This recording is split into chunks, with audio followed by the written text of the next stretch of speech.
evening, everyone, and welcome back to Fairy Hollow. I am the ASMR Whispering Fairy, and it's been a while. I've been really busy, had a lot going on, so I wanted to come back on here and try again. I had some comments that people wanted me to keep going with the Secret Garden series. And I'm going to be honest, I looked for that book. I moved, so I really didn't have an opportunity to kind of put that book away in a place where I knew it would be. So I did look for it. I have a couple more places I can look, so I will try to do that. But in the meantime, I thought I would start by reading The Great Gatsby and breaking that up into chapters and see how that goes. As always, if you have any requests or comments, please leave them down below and I will get to them as soon as possible. So, this is The Great Gatsby by F. Scott Fitzgerald.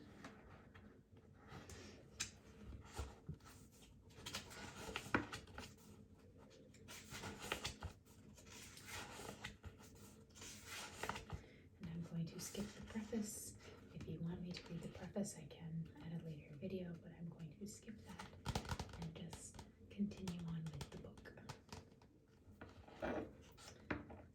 Then wear the gold hat, if that will move her. If you can bounce high, bounce for her too, till she cry, lover, gold-hatted, high-bouncing lover, I must have you. Thomas Park, D'Invilliers. Once again, to Zelda. Chapter 1. In my younger and more vulnerable years, my father gave me some advice that I've been turning over in my mind ever since.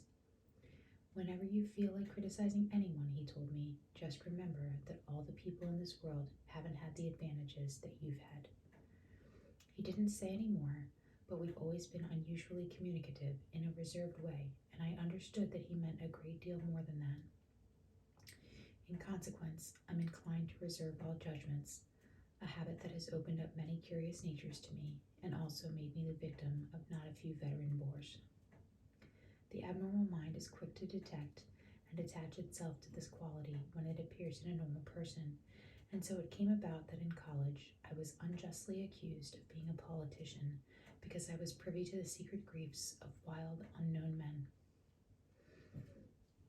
Most of the confidences were unsought. Frequently I have feigned sleep, preoccupation, or a hostile levity when I realized by some unmistakable sign that an intimate revelation was quivering on the horizon.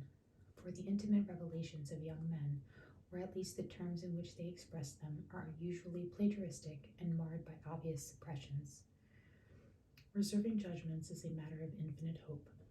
I am still a little afraid of missing something that if I forgot that, as my father snobbishly suggested, and I snobbishly repeat, a sense of the fundamental decencies is parceled out unequally at birth. And after boasting this way of my tolerance, I come to the admission that it has a limit. Conduct may be founded on the hard rock or the wet marshes, but after a certain point, I don't care what it's founded on. When I came back from the East last autumn, I felt that I wanted the world to be in uniform and at a sort of moral attention forever. I wanted no more riotous excursions with privileged glimpses into the human heart. Only Gatsby, the man who gives his name to this book, was exempt from my reaction. Gatsby, who represented everything for which I have an unaffected scorn.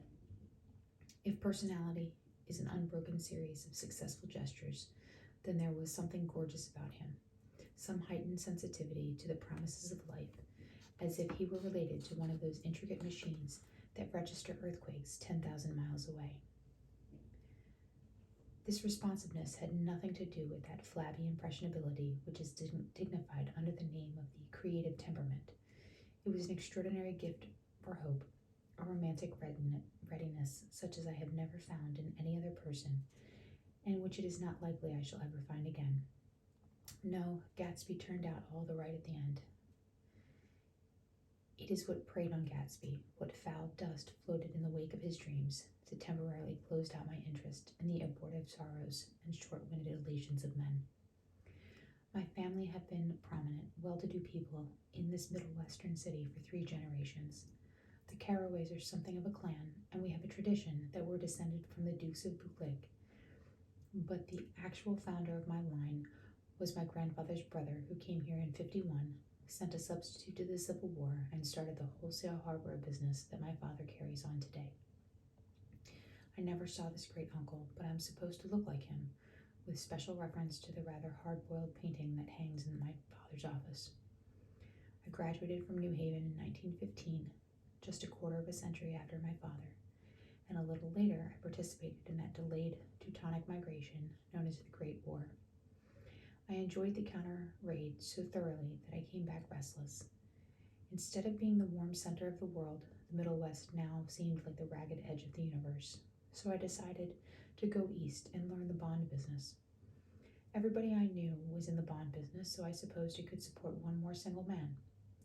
All my aunts and uncles talked it over as if they were choosing a prep school for me, and finally said, "Why, yes," with very grave, hesitant faces. Father agreed to finance me for a year, and after various delays I came east permanently. I thought, in the spring of 22. The practical thing was to find rooms in the city, but it was a warm season and I had just left a country of wide lawns and friendly trees, so when a young man at the office suggested that we take a house together in a commuting town, it sounded like a great idea. He found the house a weather-beaten cardboard bungalow at $80 a month, but at the last minute the firm ordered him to Washington and I went out to the country alone. I had a dog, at least I had him for a few days until he ran away, and an old Dodge, and a Finnish woman who made my bed and cooked breakfast and muttered Finnish wisdom to herself over the electric stove. It was lonely for a day or so until one morning some man, more recently arrived than I, stopped me on the road. "How do you get to West Egg Village?" he asked helplessly. I told him. And as I walked on, I was lonely no longer. I was a guide, a pathfinder, an original settler. He had casually conferred on me the freedom of the neighborhood. And so, with the sunshine and the great bursts of leaves growing on the trees, just as things grow in fast movies, I had the familiar conviction that life was beginning over again with the summer. There was so much to read for one thing, and so much fine health to be pulled down out of the young, breathing, breath-giving air. I bought a dozen volumes on banking and credit and investment securities, and they stood on my shelf in red and gold like new money from the mint, promising to unfold the shining secrets that only Midas and Morgan and my Sanus know. And I had the high intention of reading many other books besides. I was rather literary in college. One year I wrote a series of very solemn and obvious editorials for the Yale News, and now I was going to bring back all such things into my life and become again that most limited of all specialists, the well-rounded man. This isn't just an epigram. Life is much more successfully looked at from a single window, after all. It was a matter of chance that I should have rented a house in one of the strangest communities in North America. It was on that slender, riotous island which extends itself due east of New York, and where there are, among other natural curiosities, 2 unusual formations of land. 20 miles from the city, a pair of enormous eggs, identical in contour and separated only by a courtesy bay, jut out into the most domesticated body of salt water in the Western Hemisphere, the great wet barnyard of Long Island Sound. They are not perfect ovals, like the egg in the Columbus story. They are both crushed flat at the contact end, but their physical resemblance must be a sort of perpetual confusion to the gulls that fly overhead. To the wingless, a more arresting phenomenon is their dissimilarity in every particular except shape and size.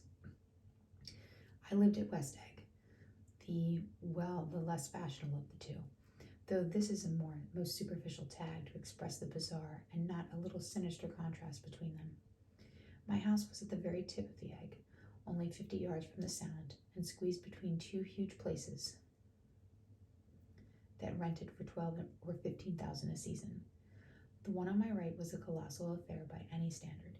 It was a factual imitation of some Hotel de Ville in Normandy, with a tower on one side, spanking new under a thin beard of raw ivy, and a marble swimming pool, and more than 40 acres of lawn and garden.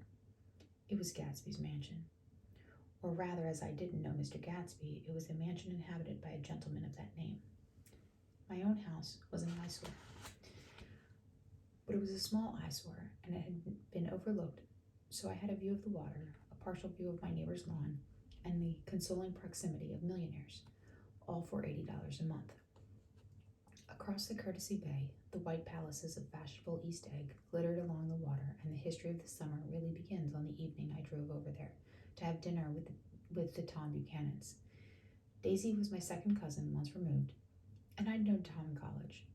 And just after the war, I spent 2 days with them in Chicago. Her husband, among various physical accomplishments, had been one of the most powerful ends that ever played football in New Haven. A national figure in a way, one of those men who reached such an acute, limited excellence at 21 that everything afterward savors of anticlimax. His family were enormously wealthy. Even in college, his freedom with money was a matter for reproach. But now he'd left Chicago and come east in a fashion that rather took your breath away. For instance, he'd brought down a string of polo ponies from Lake Forest.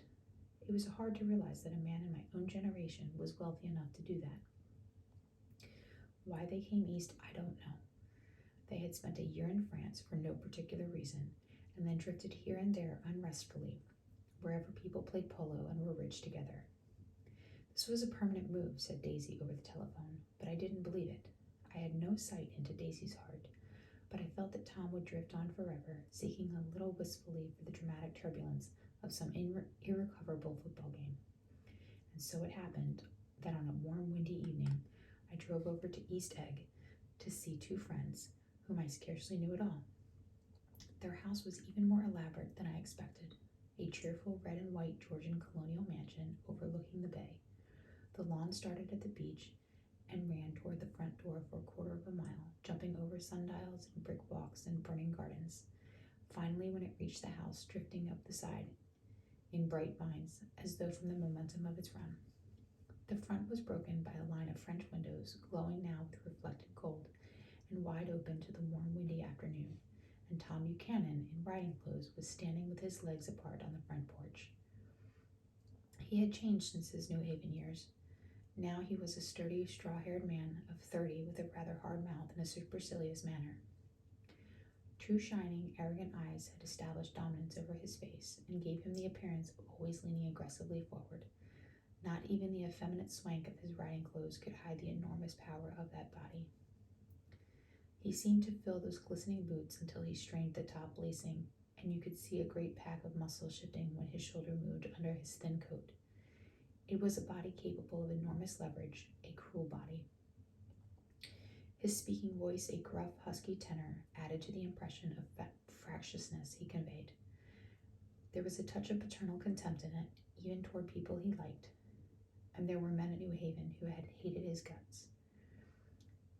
Now, don't think my opinion on these matters is final, he seemed to say, just because I'm stronger and more of a man than you are. We were in the same senior society, and while we were never intimate, I always had the impression that he approved of me and wanted me to like him with some harsh, defiant wistfulness of his own.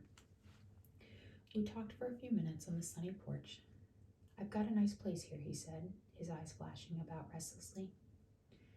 Turning me around by one arm, he moved a broad, flat hand along the front vista, including in its sweep a sunken Italian garden, a half-acre of deep, pungent roses, and a snub-nosed motorboat that bumped the tide offshore.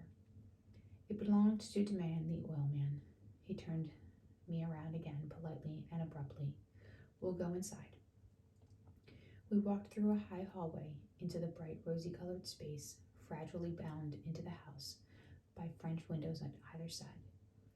The windows were ajar and gleaming white against the French grass outside that seemed to grow a little way into the house. A breeze blew through the room, blew curtains in and at one end and out the other like pale flags, twisting them up toward the frosted wedding cake of the ceiling, and then rippled over the wine-colored rug, making a shadow on it, as wind does on the sea. The only completely stationary object in the room was an enormous couch, on which two young women were buoyed up, as though upon an anchored balloon. They were both in white, and their dresses were rippling and fluttering, as if they had just been blown back in after a short flight around the house. I must have stood for a few moments listening to the whip and snap of the curtains and the groan of a picture on the wall. Then there was a boom, as Tom Buchanan shut the rear windows and the caught wind died out about the room, and the curtains and the rugs and the two young women ballooned slowly to the floor. The younger of the two was a stranger to me. She was extended full length at her end of the divan, completely motionless and with her chin raised a little, as if she were balancing something on it, which was quite likely to fall. If she saw me out of the corner of her eyes, she gave no hint of it. Indeed, I was almost surprised into murmuring an apology for having disturbed her by coming in. The other girl, Daisy, made an attempt to rise. She leaned slightly forward with a conscientious expression. Then she laughed, an absurd, charming little laugh, and I laughed too, and came forward into the room. I'm paralyzed with happiness. She laughed again, as if she said something very witty, and held my hand for a moment, looking up into my face, promising that there was no one in the world she so much wanted to see. That was a way she had. She hinted in murmur that the surname of the balancing girl was Baker. I've heard it said that Daisy's murmur was only to make people lean toward her, an irrelevant criticism that made it no less charming. At any rate, Miss Baker's lips fluttered. She nodded at me almost imperceptibly, and then quickly tipped her head back again. The object she was balancing had obviously tottered a little and given her something of a fright. Again, a sort of apology arose to my lips. Almost an exhibition of complete self-sufficiency draws a stunned tribute from me. I looked back at my cousin, who began to ask me questions in her low, thrilling voice. It was the kind of voice the ear follows up and down as if each speech is an arrangement of notes that will never be played again. Her face was sad and lovely, with bright things in it, bright eyes, and a bright, passionate mouth. But there was an excitement in her voice that men who had cared for her found it difficult to forget, a singing compulsion, a whispered "listen," a promise that she had done gay, exciting things just a while since, and then there were gay, exciting things hovering in the next hour. I told her how I had stopped off in Chicago for a day on my way east, and how a dozen people had sent their love through me. "Do they miss me?" she cried ecstatically. "The whole town is desolate. All the cars have the left rear wheel painted black as a mourning wreath, and there's a persistent wail all night long the North Shore. How gorgeous. Let's go back, Tom, tomorrow." Then she added irrelevantly, "You ought to see the baby." "I'd like to." "She's asleep. She's 2 years old. Haven't you ever seen her?" "Never."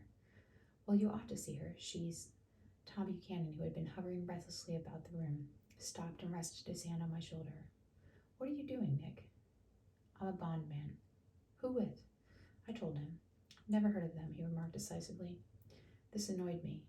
"You will," I answered shortly. "You will if you stay in the East." "Oh, I'll stay in the East, don't you worry," he said, glancing at Daisy and then back at me as if he were alert for something more. "I'd be a goddamn fool to live anywhere else." At this point, Miss Baker said "absolutely" with such suddenness that I started, and it was the first word she had uttered since I came into the room. Evidently it surprised her as much as it did me, for she yawned and with a series of rapid, deft movements stood up into the room. "I'm stiff," she complained. "I've been lying on that sofa for as long as I can remember." "Don't look at me," Daisy retorted. "I've been trying to get you to New York all afternoon." "No, thanks," said Miss Baker to the 4 cocktails just in from the pantry. "I'm absolutely in training." Her host looked at her incredulously. "You are?" He took down his drink as if it were a drop in the bottom of a glass. "How have you ever done anything as beyond me?" I looked at Miss Baker, wondering what it was she got done. I enjoyed looking at her. She was a slender, small-breasted girl with an erect carriage, which she accentuated by throwing her body backward at the shoulders like a young cadet. Her gray, sun-strained eyes looked back at me with polite, reciprocal curiosity out of a wan, charming, discontented face. It occurred to me now that I had seen her, or a picture of her, somewhere before. "You live in West Egg," she remarked contemptuously. "I know somebody there." "I don't know a single—" "You must know Gatsby." "Gatsby?" demanded Daisy. "What Gatsby?" Before I could reply that he was my neighbor, dinner was announced. Wedging his tense arm imperatively under mine, Tom Buchanan compelled me from the room as though he were moving a checker to another square. Slenderly, languidly, their hands set lightly on their hips, the 2 young women preceded us out into the rosy-colored porch open toward the sunset, where 4 candles flickered on the table in the diminished wind. "Why candles?" objected Daisy, frowning. She snapped them out with her fingers. "In 2 weeks it'll be the longest day in the year." She looked at us radiantly. Do you always watch for the longest day of the year and then miss it? I always watch for the longest day of the year and then miss it. We ought to plan something, yawned Miss Baker, sitting down at the table as if she were getting into bed. All right, said Daisy. What'll we plan? She turned to me helplessly. What do people plan? Before I could answer, her eyes fastened with an odd expression on her little finger. Look, she complained. I heard it. We all looked. The knuckle was black and blue. You did it, Tom, she said accusingly. I know you didn't mean to, but you did do it. That's what I get for marrying a brute of a man, a great hulking physical specimen of a— I hate that word hulking, objected Tom crossly, even in kidding. Hulking, insisted Daisy. Sometimes she and Miss Baker talked at once, unobtrusively, and with bantering inconsequence that was never quite chatter. That was as cool as their white dresses and their impersonal eyes in the absence of all desire. They were here, and they accepted Tom and me, making only a polite, pleasant effort to entertain or to be entertained. They knew that presently dinner would be over, and a little later the evening would be over too, and casually put away. It was sharply different from the West, where an evening was hurried from phase to phase toward its close in a continually disappointed anticipation, or else in sheer nervous dread of the moment itself. You make me feel uncivilized, Daisy, I confessed on my second glass of corky, but rather impressive claret. Can you talk about crops or something? I meant nothing in particular by this remark, but it was taken up as an unexpected way. Civilization's going to pieces, broke out Tom violently. I've gotten to be a terrible pessimist about things. Have you read The Rise of the Colored Empires by this man Goddard? Why, no, I answered, rather surprised by his tone. Well, it's a fine book and everybody ought to read it. The idea is if we don't look out, the white race will be utterly submerged. It's all scientific stuff. It's been proved. Tom's getting very profound, said Daisy with an expression of unthoughtful sadness. He reads deep books with long words in them. What was that word Well, these books are all scientific, insisted Tom, glancing at her impatiently. This fellow has worked out the whole thing. It is up to us who are the dominant race to watch out, or these other races will have control of things. We've got to beat them down, whispered Daisy, winking ferociously toward the fervent sun. You ought to live in California, began Miss Baker, but Tom interrupted her by shifting heavily in his chair. This idea is that we're Nordics. I am, and you are, and after an infinitesimal hesitation, he included Daisy with a slight nod, and she winked at me again. And we've produced all the things that go to make civilization. Oh, science and art and all that. Do you see? There was something pathetic in his concentration, as if his complacency, more acute than of old, was not enough to him anymore. When almost immediately the telephone rang inside, and the butler left the porch, Daisy seized upon the momentary interruption and leaned towards me. I'll tell you a family secret, she whispered enthusiastically. It's about the butler's nose. Do you want to hear about the butler's nose? That's why I came over tonight. Well, he wasn't always a butler. He used to be the silver polisher for some people in New York that had a silver service for 200 people. He had to polish it from the morning till night until finally it began to affect his nose. Things went from bad to worse, suggested Miss Baker. Yes, things went from bad to worse until finally he had to give up his position. For a moment, the last sunshine fell with romantic affection upon her glowing face. Her voice compelled me forward breathlessly as I listened. Then the glow faded, each light deserting her with the lingering regret like children leaving a pleasant street at dusk. The butler came back and murmured something close to Tom's ear, whereupon Tom frowned, pushed back his chair, and without a word went inside. As if his absence quickened something within her, Daisy leaned forward again, her voice glowing and singing. I love to see you at my table, Nick. You remind me of a rose, an absolute rose, doesn't he? She turned to Miss Baker for confirmation. An absolute rose? This was untrue. I am not even faintly like a rose. She was only extemporizing, but a stirring warmth flowed from her, as if her heart was trying to come out to you concealed in one of those breathless, thrilling words. Then suddenly she threw her napkin on the table and excused herself and went into the house. Miss Baker and I exchanged a short glance, consciously devoid of meaning. I was about to speak when she sat up alertly and said shh in a warning voice. A subdued, impassioned murmur was audible in the room beyond, and Miss Baker leaned forward, unashamed, trying to hear. The murmur trembled on the verge of coherence, sank down, mounted excitedly, and then ceased altogether. This Mr. Gatsby you spoke of is my neighbor, I said. Don't talk, I want to hear what happens. Is something happening? I inquired innocently. You mean to say you don't know? Said Miss Baker, honestly surprised. I thought everybody knew. I don't. Why, she said hesitantly, Tom's got some woman in New York. Got some woman, I repeated blankly. Miss Baker nodded.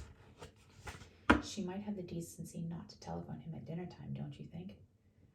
Almost before I had grasped her meaning, there was the flutter of a dress and the crunch of leather boots, and Tom and Daisy were back at the table. It couldn't be helped, cried Daisy with tense gaiety. She sat down, glanced searchingly at Miss Baker, and then at me, and continued, I looked outdoors for a minute, and it's very romantic outdoors. There's a bird on the lawn that I think might be a nightingale coming over the Cunard or the White Star Line. He's singing away, her voice sang. It's romantic, isn't it, Tom? Very romantic, he said, and then miserably to me, if it's light enough after dinner, I want to take you down to the stables. The telephone rang inside, startlingly, and as Daisy shook her head decisively at Tom, the subject of the stables, in fact all subjects, vanished into the air. Among the broken fragments of the last 5 minutes at table, I remember the candles being lit again, pointlessly, and I was conscious of wanting to look squarely at everyone and yet to avoid all eyes. I couldn't guess what Daisy and Tom were thinking, but I doubt if even Miss Baker, who seemed to have mastered a certain hearty skepticism, was able to utterly put this fifth guest's shrill metallic urgency out of mind. To a certain temperament, the situation might have seemed intriguing, but my own instinct was to telephone immediately for the police. The horses, needless to say, were not to mention again. Tom and Miss Baker, with several feet of twilight between them, strolled back into the library, as if to a vigil beside a perfectly tangible body, while trying to look pleasantly interested and a little deaf. I followed Daisy around a chain of connecting verandas to the porch in front. In its deep gloom, we sat down side by side in a wicker settee. Daisy took her face in her hands, as if feeling its lovely shape, and her eyes moved gradually out into the velvet dusk. I saw that turbulent emotions possessed her, so I asked what I thought would be some sedative questions about her little girl.